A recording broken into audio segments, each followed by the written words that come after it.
कैलाश पर्वत, एक ऐसा स्थान जो रहस्यों से भरा हुआ है। साल 2001 में चीन सरकार ने कुछ ऐसा देखा कि उन्होंने तुरंत कैलाश पर्वत पर चढ़ने पर प्रतिबंध लगा दिया। लेकिन आखिर ऐसा क्या हुआ था उस दिन? क्यों आज तक केवल एक इंसान ही इस पर्वत की चोटी तक पहुंच पाया है? क्यों जो भी इस पर्वत पर चढ़ने की कोशिश करता है उसकी 2 साल के भीतर ही मौत हो जाती है? और सबसे हैरान करने वाली बात, इस पर्वत पर उम्र 2 गुनी रफ्तार से क्यों बढ़ती है? क्या सच में कैलाश पर्वत के नीचे शंभाला नाम का एक प्राचीन शहर छुपा हुआ है? अमेरिकी संस्था नासा ने इस पर्वत पर कुछ ऐसा देखा जिसने उनके वैज्ञानिकों के होश उड़ा दिए। और जब चीन ने कैलाश पर्वत पर हेलीकॉप्टर भेजा तो उसके साथ क्या हुआ?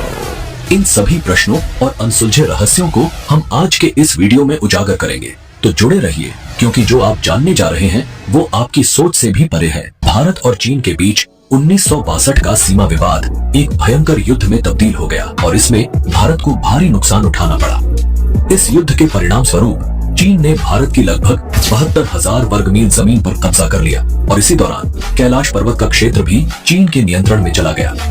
1962 के चीन युद्ध के बाद जब पूरा देश सदमे में था, तब संसद में देहरादून के सांसद महावीर त्यागी ने तत्कालीन प्रधानमंत्री जवाहरलाल नेहरू से एक ऐसा सवाल पूछा जो आज भी इतिहास के पन्नों में दर्ज है। महावीर त्यागी ने सीधे सीधे नेहरू से सवाल किया, आपके देखते ही देखते चीन ने हमारी 72,000 वर्ग मील जमीन पर कब्जा कर लिया, आप उसे कब वापस दिला रहे हैं? नेहरू का जवाब आज भी लोगों के दिलों में गूंजता है। उन्होंने कहा, जो जमीन चली गई वो चली गई, वैसे भी वो जमीन बंजर थी, उस इलाके में घास का तिनका तक नहीं उगता। इस पर महावीर त्यागी भड़क गए और उन्होंने एक अनोखा और तीखा जवाब दिया। उन्होंने अपना गंजा सिर नेहरू की ओर करके कहा, यहाँ भी कुछ नहीं उगता, तो क्या मैं इसे भी कटवा दूं?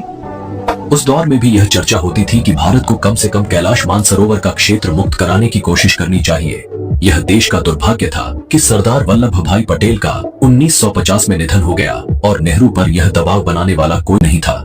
दुनिया की सबसे ऊंची चोटी माउंट एवरेस्ट, जिस पर अब तक 7,000 से भी ज्यादा लोग चढ़ चुके हैं, उससे 2,200 मीटर कम ऊंचाई वाले कैलाश पर्वत पर आज तक सिर्फ एक इंसान को छोड़कर कोई फतह हासिल नहीं कर पाया है। इसके बारे में हम आगे बात करेंगे। यह अद्भुत पर्वत अपनी रहस्यमय और आध्यात्मिकता से भरी कहानियों के लिए जाना जाता है। पौराणिक कथाओं के अनुसार कैलाश पर्वत के पास प्राचीन धन के स्वामी कुबेर की नगरी स्थित है। मान्यता है कि जो व्यक्ति अपने जीवन काल में अच्छे और पुण्य कर्म करता है, उसकी आत्मा को मृत्यु के बाद कैलाश पर्वत पर स्थान प्राप्त होता है। यही कारण है कि इसे दुनिया के सबसे अद्भुत और पवित्र पर्वतों में से एक माना जाता है। समुद्र की सतह से 6,718 मीटर ऊंचा कैलाश पर्वत हिंदू, बौद्ध और जैन धर्म के अनुयायियों के लिए अत्यंत पवित्र है। हिंदू धर्म में इसे भगवान शिव का निवास माना जाता है, जो यहाँ अपनी पत्नी पार्वती के साथ रहते हैं। बौद्ध धर्म के अनुयायी मानते हैं कि परम आनंद के प्रतीक बुद्ध डेम चौक इस पर्वत के अधिष्ठाता देव हैं। वहीं जैन धर्म के अनुयायी इसे अष्टापद के नाम से जानते हैं, जहाँ प्रथम तीर्थंकर ऋषभदेव ने निर्वाण प्राप्त किया था। कैलाश पर्वत, जिसे श्रद्धा और आस्था का प्रतीक माना जाता है, केवल एक पर्वत नहीं है, बल्कि यह धर्म, आस्था और रहस्यों का एक अद्भुत संगम है। वीडियो में आगे बढ़ने से पहले मेरी आपसे एक छोटी सी गुजारिश है। अगर आप हमारे चैनल पर पहली बार आए हैं तो कृपया चैनल को सब्सक्राइब जरूर करें और कमेंट बॉक्स में हर हर महादेव लिखकर अपना आशीर्वाद दें। चलिए अब हम इस रहस्यमय यात्रा में आगे बढ़ते हैं।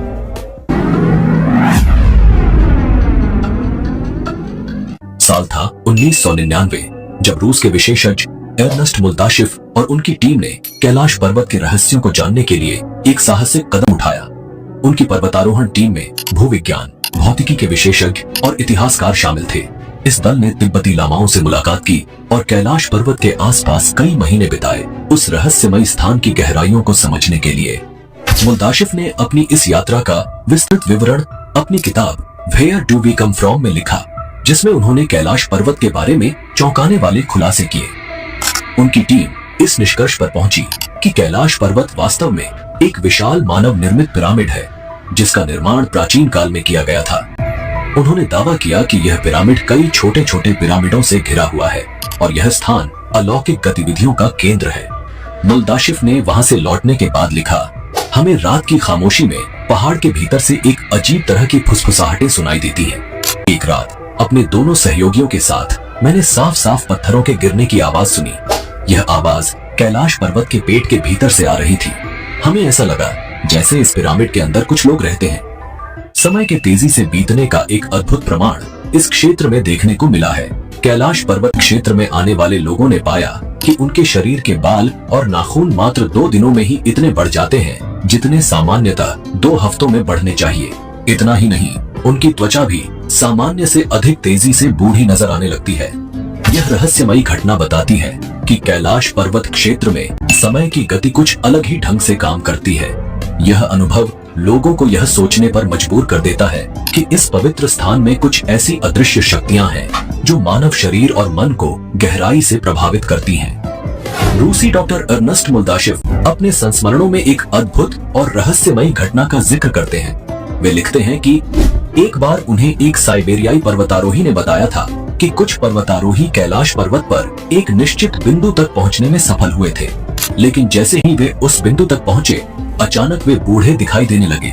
इस रहस्यमयी घटना के बाद उन पर्वतारोहियों की उम्र इतनी तेजी से बढ़ी कि 1 साल के भीतर ही बुढ़ापे की वजह से उनकी मृत्यु हो गई। यह रहस्यमयी अनुभव कैलाश पर्वत को और भी अद्वितीय और अद्भुत बनाते हैं, जिससे यह दुनिया के सबसे रहस्यमयी स्थानों में से एक बन गया है।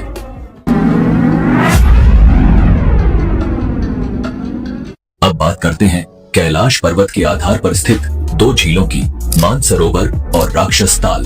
ये दोनों झीलें जो एक दूसरे के बिल्कुल पास स्थित हैं, परंतु स्वभाव में पूरी तरह विपरीत हैं।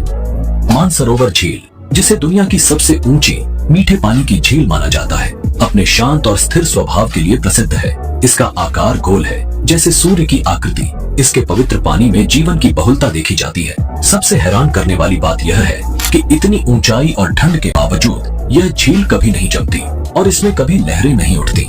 इसे देखने वाले हर व्यक्ति को अद्भुत शांति का अनुभव होता है।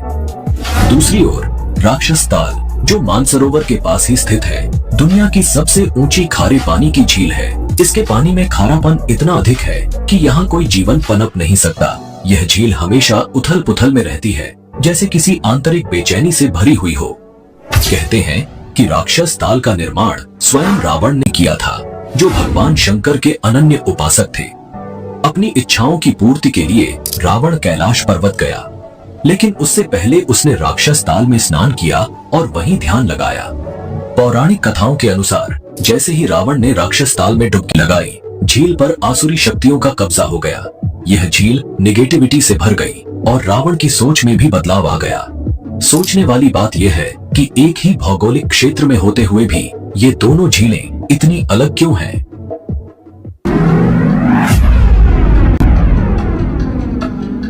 क्या आप जानते हैं कि कैलाश पर्वत और मानसरोवर झील के आसपास एक रहस्यमयी ध्वनि सुनाई देती है? जब आप इन पवित्र स्थलों के पास पहुंचते हैं तो ऐसा लगता है जैसे आसमान में कोई विमान उड़ रहा हो, लेकिन जब आप ध्यान से सुनते हैं तो ये आवाज बिल्कुल वैसी होती है जैसे किसी ने डमरू बजाया या फिर ओम की गूंज हो रही हो। वैज्ञानिक इसे प्राकृतिक घटना बताते हैं और कहते हैं कि शायद यह आवाज बर्फ के पिघलने से उत्पन्न होती है, लेकिन वहां जाने वाले कई साधक और यात्री मानते हैं कि यह ध्वनि केवल एक संयोग नहीं बल्कि एक दिव्य संकेत है। ऐसा कहा जाता है कि कैलाश पर्वत की शक्तिशाली ऊर्जा और वहां की आध्यात्मिक शक्तियां इस ध्वनि को जन्म देती हैं। क्या यह बर्फ के पिघलने की साधारण आवाज है या फिर ओम की दिव्य ध्वनि का चमत्कार? यह सवाल आज भी अज्ञात है और शायद यही कैलाश पर्वत के रहस्य को और गहराई से जोड़ता है।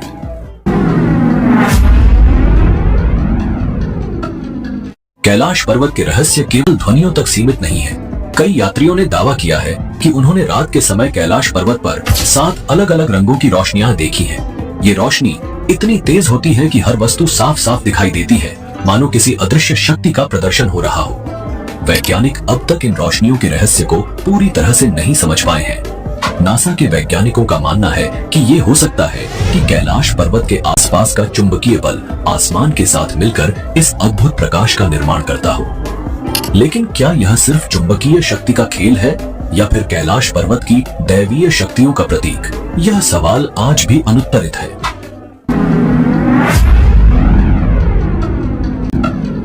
क्या आपने हिम मानव या यति की कहानियां सुनी है? यह वह विशालकाय प्राणी है जिसे कैलाश पर्वत और हिमालय के दुर्गम क्षेत्रों में देखा गया है।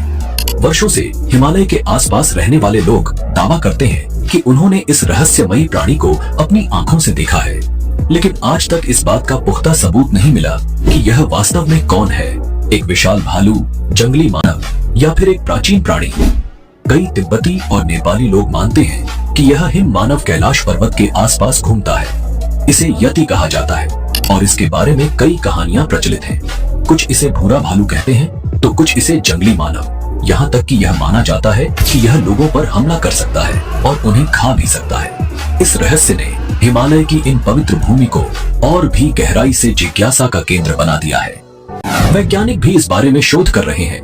कुछ शोधकर्ताओं का मानना है कि हिम मानव वास्तव में निएंडरथल मानव के अवशेष हो सकते हैं जो अब तक इन बर्फीले क्षेत्रों में जीवित हैं। हालांकि यह सिर्फ एक परिकल्पना है, क्योंकि अब तक हिम मानव के शरीर या उसके जीवन के ठोस प्रमाण नहीं मिले हैं। विश्व भर के करीब 30 वैज्ञानिकों ने इस बात का दावा किया है कि हिमालय के बर्फीले इलाकों में हिम मानव मौजूद हो सकते हैं, लेकिन वे इसे साबित नहीं कर पाए।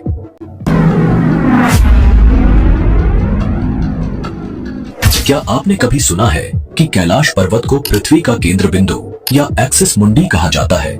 कई धार्मिक और पौराणिक मान्यताओं के अनुसार कैलाश पर्वत वह स्थान है जहां स्वर्ग और पृथ्वी का मिलन होता है।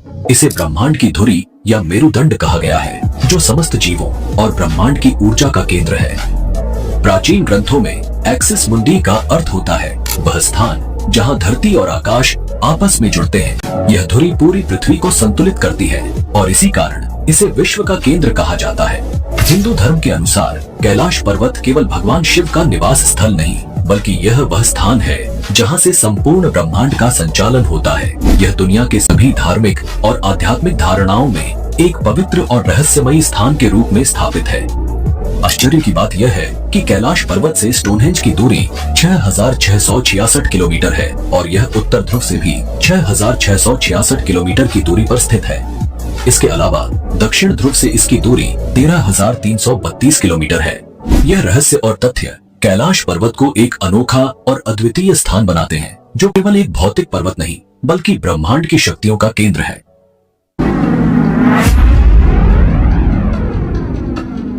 क्या आप जानते हैं कि कैलाश पर्वत, जिसे दुनिया के सबसे पवित्र पर्वतों में से एक माना जाता है, आज तक कोई भी इंसान उसकी चोटी तक नहीं पहुंच पाया है। हिमालय की सबसे ऊंची चोटियों को तो कई पर्वतारोहियों ने सफलतापूर्वक फतह किया है, लेकिन कैलाश पर्वत पर चढ़ने की कोशिश करने वाले हर किसी के कदम किसी न किसी कारण से थम जाते हैं। आखिर इस पर्वत में ऐसा क्या रहस्य छुपा है जो इसे आज भी अछूता बनाए हुए है? आइए जानते हैं अब तक कितने लोगों ने कैलाश पर्वत पर चढ़ने की कोशिश की और उनका क्या परिणाम रहा। रूसी पर्वतारोही सर्गेई सिस्टियाकोव ने भी इस रहस्यमयी पर्वत की चढ़ाई का प्रयास किया। जब वह चोटी के करीब पहुंचे तो अचानक उनकी तबीयत बिगड़ने लगी। उन्हें कमजोरी और असहजता महसूस होने लगी और मजबूर होकर उन्हें वापस लौटना पड़ा। सर्गेई सिस्टियाकोव ने बताया कि जब मैं पर्वत के बिल्कुल पास पहुंच गया तो मेरा दिल तेजी से धड़कने लगा। मैं उस पर्वत के बिल्कुल सामने था जिस पर आज तक कोई नहीं चढ़ सका। अचानक मुझे बहुत कमजोरी महसूस होने लगी और मन में ये ख्याल आने लगा कि मुझे यहाँ और नहीं रुकना चाहिए। उसके बाद जैसे जैसे हम नीचे आते गए, मन हल्का होता गया। रीनहोल्ड मेसनर इटली के एक प्रसिद्ध पर्वतारोही, जिन्होंने समुद्र तल से 26,000 फीट से अधिक ऊंचाई वाली 14 सबसे ऊंची चोटियों पर चढ़ने का रिकॉर्ड बनाया है, वह साधारण पर्वतारोही नहीं थे, बल्कि अद्वितीय साहस और दृढ़ संकल्प के प्रतीक थे। लेकिन जब उन्हें कैलाश पर्वत पर चढ़ने के लिए कहा गया तो उन्होंने मना कर दिया। मेसनर, जो असंभव को संभव करने वाले व्यक्ति थे, शायद इस पर्वत की दैवीय शक्तियों को समझ लिया था। बहुत कम लोग जानते हैं कि उन्हें चीनी अधिकारियों द्वारा कैलाश पर्वत पर चढ़ाई करने का प्रस्ताव दिया गया था, जिसे उन्होंने ठुकरा दिया। इस निर्णय के बाद चीन ने कैलाश पर्वत पर चढ़ाई करने पर प्रतिबंध लगा दिया, क्योंकि यह पर्वत किसी साधारण मनुष्य की क्षमता से परे माना जाता है। कहा जाता है कि तिब्बती बौद्ध साधु मिलारेपा ने 11वीं शताब्दी में कैलाश पर्वत की चोटी तक पहुंचने का एकमात्र सफल प्रयास किया था। वह एक महान योगी और सिद्ध पुरुष थे, जिन्होंने अपनी गहन साधना और तप के बल पर इस दिव्य पर्वत पर चढ़ाई की। उनकी इस चढ़ाई को आध्यात्मिक रूप से माना गया और यह भी कहा जाता है कि इसके बाद से किसी ने इस पर्वत की चोटी तक चढ़ने की कोशिश नहीं की। हालांकि मिलारेपा ने इस चढ़ाई के बारे में कभी कोई बात नहीं की और इसलिए यह घटना भी एक गहरा रहस्य बनी हुई है।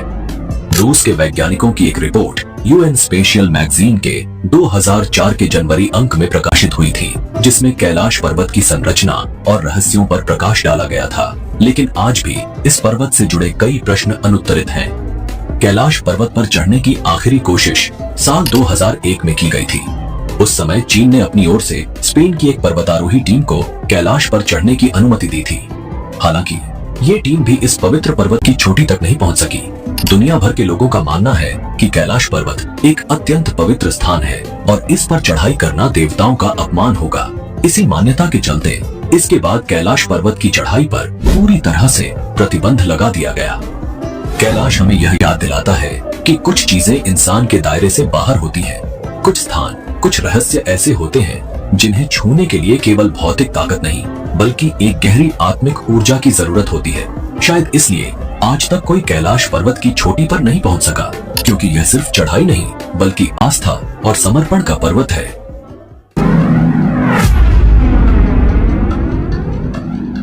कैलाश पर्वत का एक और अद्भुत रहस्य है उसकी छाया से बनने वाले स्वस्तिक और ओम के चिन्ह। जैसे ही सूरज कैलाश पर्वत के पीछे डूबता है, पर्वत की छाया से स्वस्तिक का अद्भुत चिन्ह उभरता है।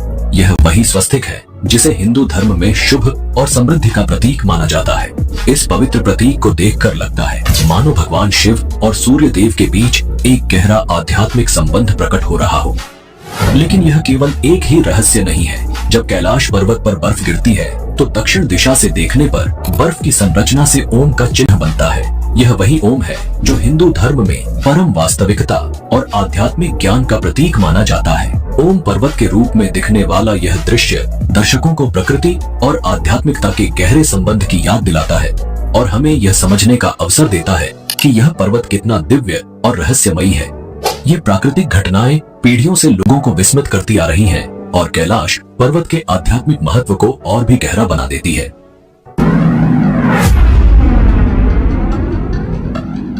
पौराणिक ग्रंथों में कैलाश पर्वत को स्वर्ग की सीढ़ी कहा गया है।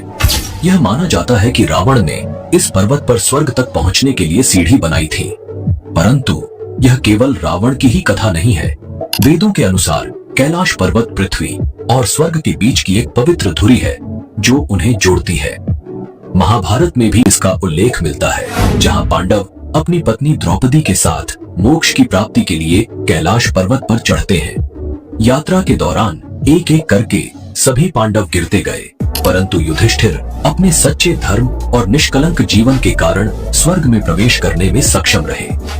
कैलाश पर्वत को पूर्णता का प्रतीक माना जाता है। इसकी 4 ढलानें कंपास की 4 दिशाओं का प्रतिनिधित्व करती हैं। शिष्यों का विश्वास है कि यह पर्वत वास्तव में स्वर्ग का प्रवेश द्वार है। इसकी दिव्यता और पवित्रता से यह स्थान एक अद्वितीय आध्यात्मिक धरोहर बन जाता है।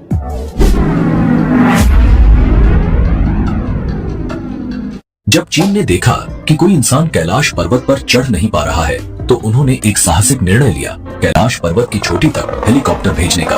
हालांकि कैलाश पर्वत के ऊपर हेलीकॉप्टर और विमान उड़ाने की सख्त मनाही है, क्योंकि इस इलाके का मौसम अचानक खराब हो जाता है और कोई भी हवाई जहाज यहाँ लंबे समय तक टिक नहीं पाता। कई दिनों की मौसम रिसर्च के बाद चीन ने एक साफ दिन चुना और अपने हेलीकॉप्टर को कैलाश पर्वत की ओर रवाना किया। शुरुआत में सब कुछ ठीक लग रहा था। हेलीकॉप्टर में बैठे लोग कैलाश पर्वत के अद्भुत दृश्य का आनंद ले रहे थे। उन्हें लग रहा था कि सब कुछ सही चल रहा है और वे चोटी तक पहुंच जाएंगे। लेकिन जैसे ही उन्होंने थोड़ी और ऊंचाई हासिल की, माहौल में बदलाव आने लगे। कैलाश के ऊपर बादल घिरने लगे और हिमस्खलन के दृश्य दिखाई देने लगे। लेकिन सबसे डरावनी बात तब हुई जब आसमान में गहरे काले बादल हेलीकॉप्टर को घेरने लगे।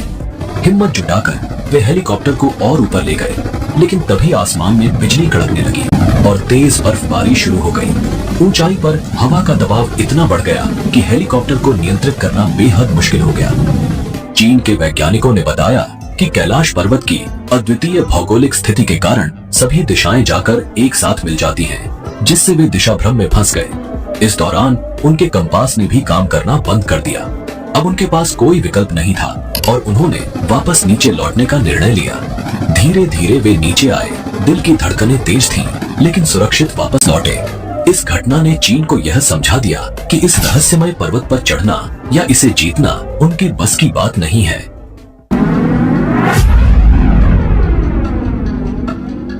चीन की नाकामयाब कोशिश के बाद कैलाश पर्वत को लेकर अमेरिकी अंतरिक्ष एजेंसी नासा की उत्सुकता काफी बढ़ गई। 2015 में नासा ने अपने सैटेलाइट को कैलाश पर्वत पर पॉइंट करके गहन रिसर्च शुरू की। इस पर्वत के रहस्यों ने नासा के वैज्ञानिकों को भी चौंका दिया। निरीक्षण के बाद जो तस्वीरें नासा के वैज्ञानिकों ने साझा की, उनमें कैलाश पर्वत की एक रहस्यमयी परछाई दिखाई दी। इस परछाई को देखकर ऐसा प्रतीत होता है जैसे कोई विशाल आकृति ध्यान की मुद्रा में बैठी हो। इस अद्भुत दृश्य ने दुनिया भर के लोगों को चौंका दिया, क्योंकि इसे ज्यादातर लोग भगवान शिव की छवि से जोड़कर देख रहे थे। यह रहस्यमयी छवि कैलाश पर्वत की पवित्रता और उसके आध्यात्मिक महत्व को और गहरा करती है, जो आज भी मानवता के लिए एक अनसुलझी पहेली बनी हुई है।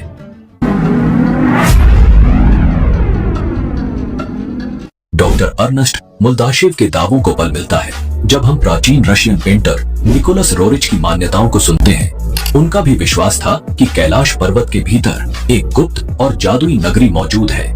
इस रहस्यमयी नगरी का उल्लेख हिंदू और बौद्ध धर्म में भी मिलता है, जिसे शंभाला कहा गया है। शंभाला संस्कृत का एक शब्द है जिसका अर्थ है शांत जगह। विष्णु पुराण के अनुसार यही वह पवित्र स्थान है जहां भगवान विष्णु के अंतिम अवतार कल्कि का जन्म होगा। ऐसा कहा जाता है कि शंभाला को केवल वे ही देख सकते हैं जिनके मन में कोई पाप न हो। साधु संत और योगी इस स्थान पर आकर तपस्या करते हैं और इसकी दिव्यता का अनुभव करते हैं। लेकिन शंभाला का रहस्य यहीं खत्म नहीं होता। ऐसा माना जाता है कि हमारे प्राचीन महाकाव्यों में वर्णित अमर योद्धा जैसे हनुमान और अश्वत्थामा आज भी इसी नगरी में रहते हैं। शंभाला के निवासियों के पास असाधारण बुद्धि और अत्याधुनिक तकनीक है, जो हमारे लिए अभी तक एक कल्पना मात्र है। यहाँ के लोग टाइम ट्रैवल कर सकते हैं, टेलीपोर्ट कर सकते हैं और यहाँ तक कि एलियंस से संपर्क साध सकते हैं। उनके लिए कुछ भी असंभव नहीं है, क्योंकि वे भविष्य को देख सकते हैं और समय की सीमाओं से परे हैं। कैलाश पर्वत के भीतर छिपी इस अद्भुत नगरी का रहस्य आज भी हमारे सामने एक अनसुलझी पहेली है, जो हमें प्रकृति, आध्यात्मिकता और विज्ञान के बीच के गहरे संबंधों की ओर इशारा करता है। अगर आप शंभाला के इस अद्भुत रहस्य पर और अधिक जानना चाहते हैं और इस पर एक विशेष डॉक्यूमेंट्री देखना चाहते हैं, तो हमें कमेंट में जरूर बताएं। हम जल्द ही शंभाला के इस रहस्यमयी और अद्वितीय विषय पर एक नई वीडियो लेकर आएंगे। अगर आपको कैलाश पर्वत के रहस्यों ने मोहित किया है और आप इस तरह की और भी अद्भुत कहानियों को जानना चाहते हैं, तो हमारे चैनल को सब्सक्राइब करें। इस वीडियो को लाइक और शेयर करना न भूलें, ताकि हम आपके लिए और भी रहस्यमयी और रोचक जानकारियां लेकर आते रहें। अगर आपके मन में कोई सवाल या विचार हो, तो हमें कमेंट में जरूर बताएं।